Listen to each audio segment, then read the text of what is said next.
गैर कानूनी कर रहे हैं।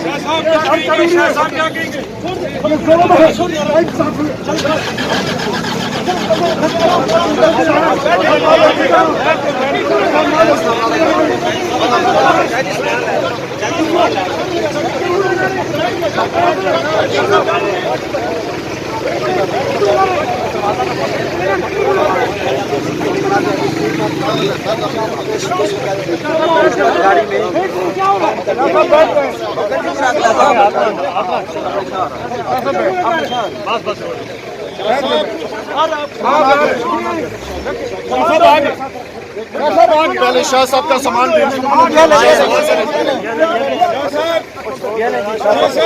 कुछ कहेंगे एक और छोटा बैग है शाह साहब कुछ कहेंगे शाह साहब